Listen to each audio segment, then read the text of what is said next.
For years, my diet consisted of rubbish. I didn't eat much at all. I'd have the odd meal, maybe. If we'd go out for food, my mates would literally say, "What are you having? We'll have something else. We'll just have yours." There was a lot of sugary sweets, a lot of sugary drinks. There was a lot of chocolate. There was a lot of lager and a fair amount of gin and anything else you'd put in front of me. Lots of coffee as a stimulant to keep me going through the day most of the time.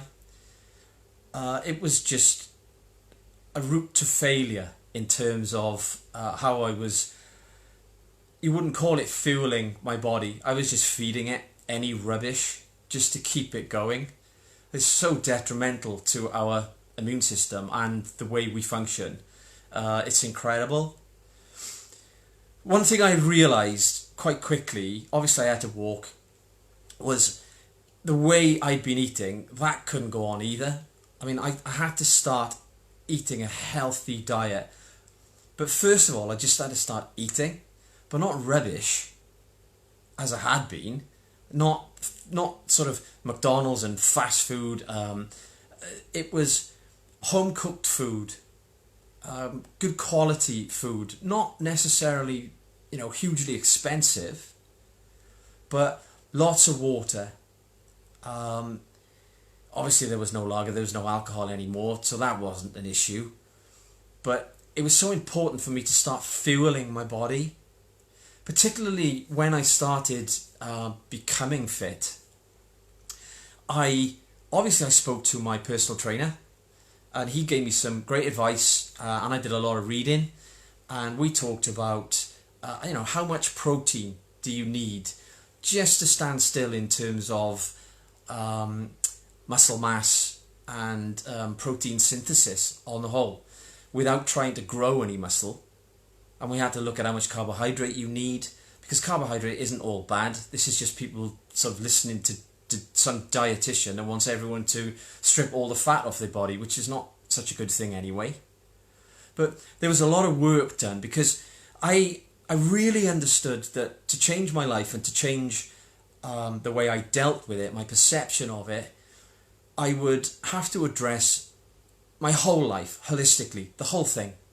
It's no good just saying, "Oh, well, it's the way I think," which is affecting the way I act. If you eat chocolate and sugar, you have an up, and then you have a natural down. So you want to eat sugar again. If the same as drinking, you drink lager, you drink spirits, you feel better, then you come down, so you want more of it. So it had to be on a level where it was sustainable.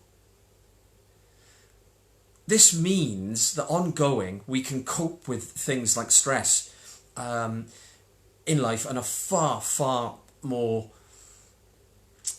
even keel. We're more easily able to adapt to situations because our body is geared up for it, because the body, the brain and the mind work together. And I understood that from a young age, because I was fortunate enough to remember when I was fit through my teens, and when I was playing rugby, how good I felt. And when I was having a bad time, I'd go and train, I'd lift weights, or I'd play music, because doing that obviously gets us into another space.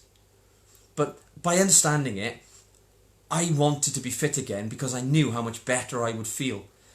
But you can't do it unless you put the whole package together. What that allowed me to do is then go on and actually deal with my thoughts and my feelings. If we don't do that, we have no foundation to move forward. We have to fuel our bodies.